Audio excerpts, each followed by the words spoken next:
So ito na po mga ka-From Dino, yung luya po na tinanim po natin 6 months ago. So kinain na po siya ng mga damo.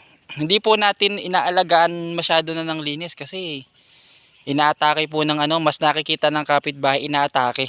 Pero gusto ko lang pong i-flex sa inyo. Yan naman, may laman na po yan. At yan naman po, magtutuloy-tuloy na po yan laki niyan. Pero dapat po talaga ito nililinisan. No, so gusto ko lang pong ipakita sa inyo mula po dun sa kapirasong luya na tinanim po natin. Yung isang puno po niya, yan, ganyan na po kalaki. So yan mga ka-From Dino.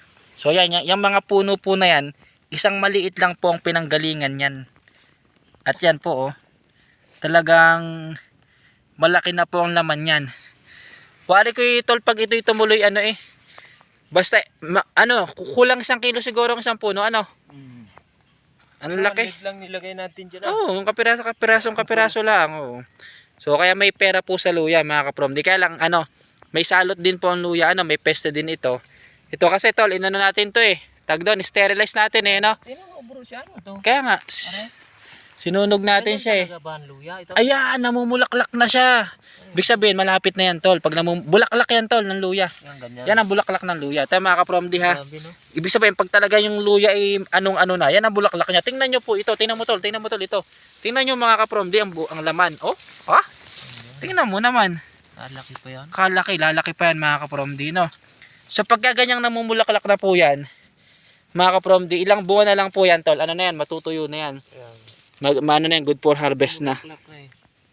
So, ang lalaki na po ng luya natin mga ka-From D, no? So, actually, pwede na tong harvestin tol kung mahal ang luya May laman na yan So, ang ginagawa po ng ibang magsasaka mga ka-From D, no? Yung iba, hindi na nila inaantay na gumulang pa talaga. Maliban yung pangbinhi. Kapag nasa 7 months na pataas at maganda naman yung paglaki nila at biglang nagmahal ang luya, so hinaharvest na po yan. Wala may bulaklak brad Bulaklak yan brad, bulaklak yan. Tayo, mga bulaklak ng luya. Ibig sabihin tol, yan, maganda na yung laman niya sa ilalim. Bango Malapit na yan, bulaklak ng luya yan. Tapos ang kasunod na yan tol, mga ilang buwan yan, manunuyo na yan, tapos harvestin na natin.